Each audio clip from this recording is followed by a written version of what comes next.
ARP Gym Leader Sean here, and today's video is going to be about the endgame activity called the Sandlord, better known as the Oasis. It is the endgame activity where you encounter this like portal right here on your map, and it is going to spawn waves of enemies. And all you have to do is just kill the waves of enemies.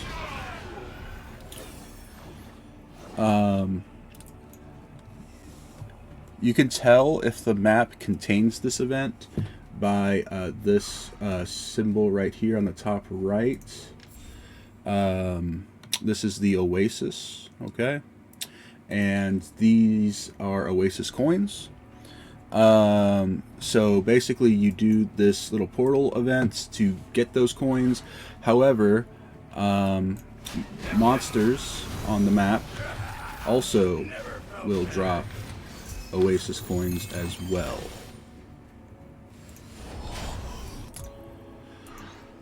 Alright, so to access the Oasis here in town, you're going to speak with Jizomina and enter the Cloud Oasis. So here is the Oasis. In the middle here is your Oasis core, and you can level this up to, I believe, 8. However, all upgrades cost Oasis coins, and then as well as certain, when you get to, I think, level from 5 to 6, 6 to 7, 7 to 8, you have to reach certain tiers on the boss conquest game mode. If you don't know what that is,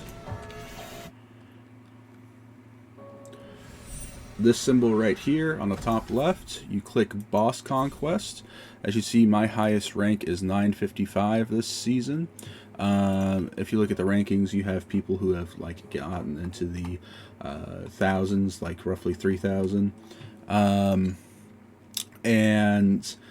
So you have to hit a certain rank in this game mode in order to upgrade your Oasis core further. Now, you will, basically, in the game, you'll get stuck, right? You won't be able to reach that rank. Like, for example, for me, I am having trouble getting to 1,600. I probably could get to maybe like 1,100 right now. But, so, there will be like little sort of stops in your grind to level this place out. Okay, so there are 2 production facilities in the town. Here is the mine, okay? In the mine, it will produce ingots and then also magic crystals, okay? And then over here, we have the logistics department, which just makes like food-based items.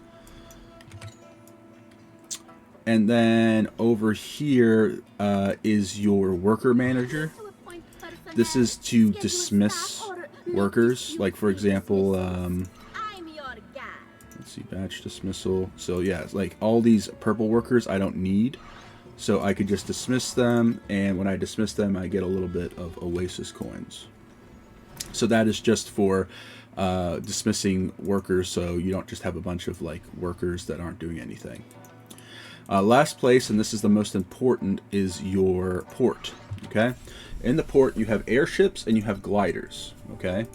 And then you have this sort of map of islands. So this one is the most important because basically what you can do is you can click on one of these islands. You can click on Bring Supplies, Load All. And then these are the rewards I could potentially get for doing the trade. And then I just select a airship to deploy to that island. All my airships are... Okay, there we go. So, load all. Select the airship and deploy. Now, it's visually, we'll go to the island and come back. But it usually all deployments take roughly 20 minutes or so.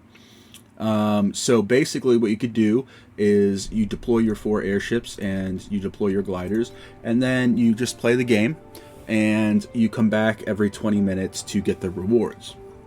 Now, the difference between the airships and the gliders is the airships can go to any of these islands and trade, okay? However, the way the islands work is that the sand island, you start with the sand island, and that's like the easiest one to trade with. But eventually you can get to the jungle island, and as you can see here, the jungle island not only requires more rarer resources to trade, but also requires more of the resource. So, like the reservoir island, for example, I could is like the next step once I get the production up and running. But basically, the way you want to do this is once you have enough of the order, once you can like fulfill the order, then you send the ship out. Now, if you are unable to fill any of the island's orders, or you just can't fulfill the order, you could hit refresh order. And so you can refresh, and now it requires something else. And I could confirm, and then of course send out another thing. So again, each island has different rewards, different special rewards, right? And the rewards are mostly the aromatic materials, and those necessarily aren't that important.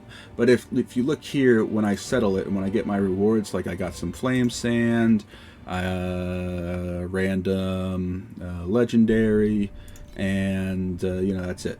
And then here I got more just sort of random stuff that doesn't really necessarily matter, but once you get like enough of it, like you could, once you get like 900, like a stack of 999, you could sell it for like 1 FE or something. But you can also from the islands just get FE just straight up. Now with the gliders are actually where you're going to actually start getting good stuff. So when you settle with a glider, okay, like for example right here, the Compass Profound Probe, right, that is a good reward because those sell for a good price. Nothing. Another Beacon Profound Probe, so that's good. Here, see, just straight up an FE right there. Nothing really.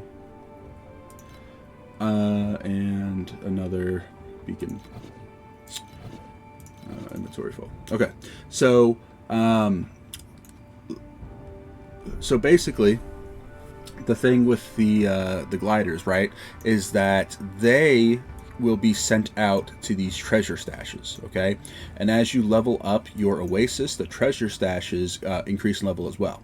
These little 0 through 3, these 3 through 3 right here, the 3 through 3, the 3 for 3 stands for the amount of times that you will get rewards. So like, if I click settle here, I will get 1, 2, 3 times I can click withdraw, okay?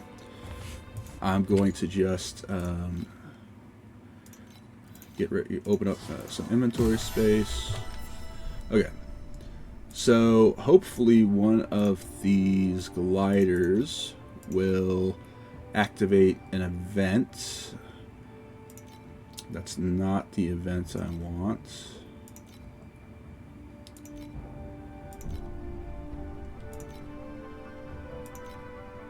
Okay, so I didn't get it. So I'll keep doing this until I get the event to spawn, and then I will, yeah, I'll just keep doing it until I get the event to spawn. Okay, so this is the event in for the glider that I mentioned that we definitely want to do. So we click the battle button, and we got these 3 familiar teleporter looking things. You step on each of them, it summons enemies. You just kill the enemies. There are 3 waves, with the last wave being a boss. Well, I guess technically 3 bosses. Not like big bosses, yeah, these like, you know, I guess rare mobs. Just be careful, these guys do hit hard. It's like, I see right there, yeah, they do hit hard. And then, you know, I just played that not so well, but yeah, they do hit hard, so just be careful if your survivability is low. But yeah, they just drop rewards, and those rewards are usually astrolabs. I went way too fast when I collected all that. But yeah, they're usually astrolabs, and astrolabs sell for a good price. Again, remembering that this is a passive FE farm. So here is another event that happened, minus 50% reward quantity, right? So, you know, that like stinks. Okay, so everything in the Oasis works on these Oasis coins. Okay, so right now I have about 2,400 coins, right? So you will inject capital, okay, max, confirm, and I've just put the money I've earned into the, I guess, economy, if you want to call it. Okay, important things to look at is that total wages is how much Oasis coins you are using per hour. And so as you see here, I have about 10 hours before I run out of coins to pay my workers. So basically, you just want to make sure that you have enough coins in your economy to keep it running. Because the cool thing is that this is the only endgame activity that is completely AFKable. You can like literally close your game just like a mobile game, and it will just run it in the background. So you just want to make sure that you have enough remaining funds to fund it for at least 30 minutes. So that way when you send out your airships and gliders, when you come back, even if you run out of your capital, that they will have finished their mission. I usually go for like 2 days, you know, enough capital for 2 days. Alright, so speaking about workers, there's different rarities, there's different tiers of rarities of workers, and they each do different things. So when you click on a worker, right, you can assign a laborer to these 3 slots, right, and you just put them in, and they will activate a bonus. So here you see it's the wage is 12 Oasis coins an hour. It adds 68 additional ingot productivity and 4 additional output when producing floating ingots. So this ingot is a floating ingot, and so basically I have 68 additional ingot productivity, and on top of that I have a 4% additional output. So not only is it producing things faster, but I am also producing more of it. Now, so these passives will stack.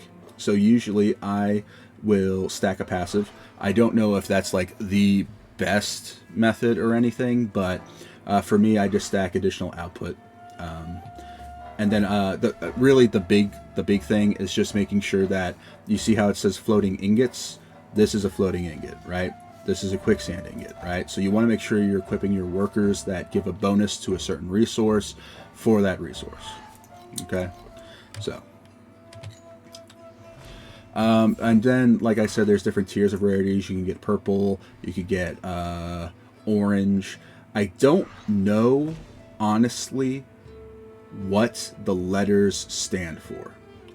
I don't think they matter.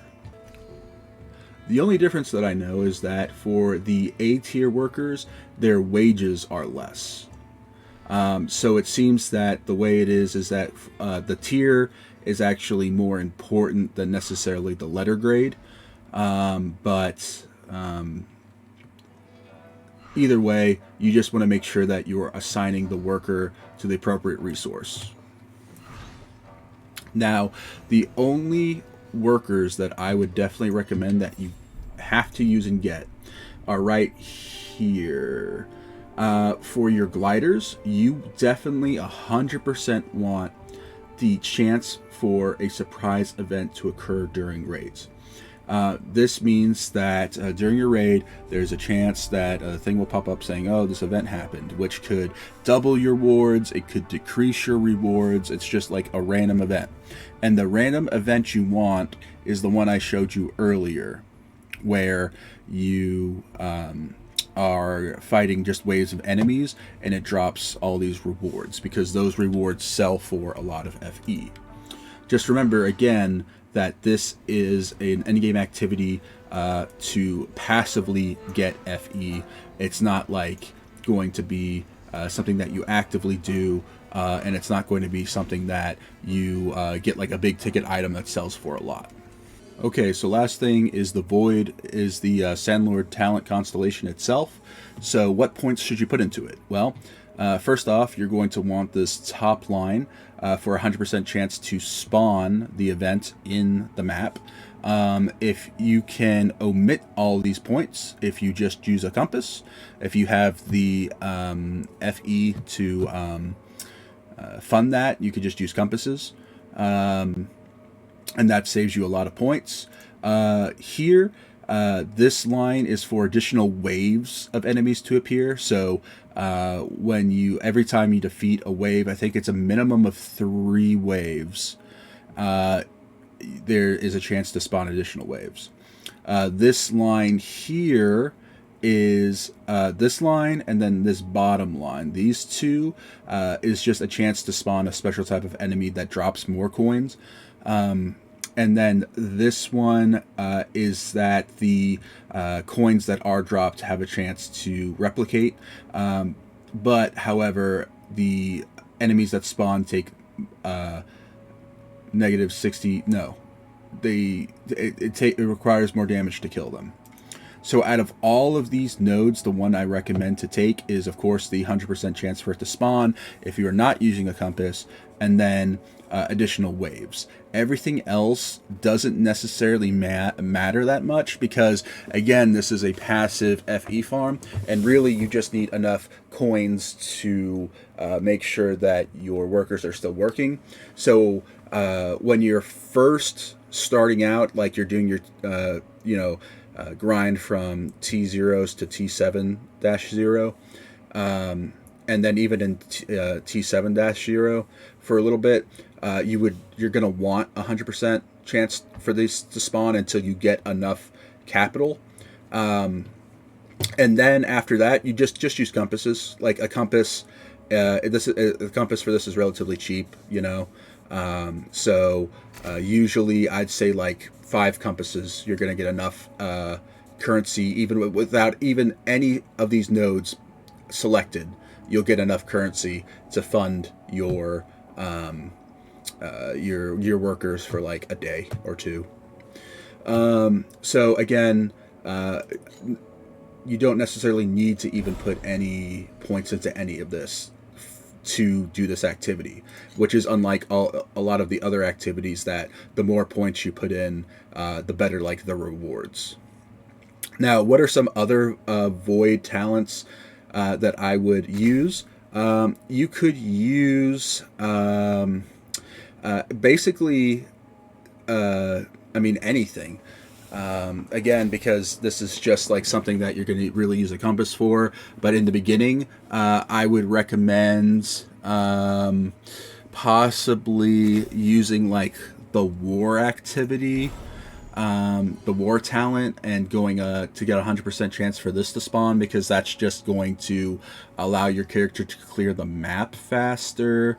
And then you could like get things like compasses, because compasses always sell for a good amount.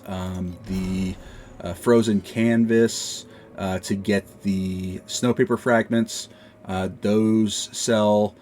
Those are always selling. But honestly, you can do really any end game activity or any other farm that you want. Like this again is the passive farm, and then while you're playing the game, you could do a more active farm. As far as compasses and such that you can add to your to the map to make. I would suggest you do whatever seasonal compass if you'd like. If you're doing the seasonal activity, I would suggest using the seasonal compass. And then as far as the other compasses, you could if you are farming, like for example, if you are farming compasses, right, then you would want to put in something like a what's it called, like an astrolabe or something. Let me see if I have one. I might not have one. Yeah, so this is like an astrolabe, but you would want the compass one. So yeah, you could really put any compasses that you want in here. So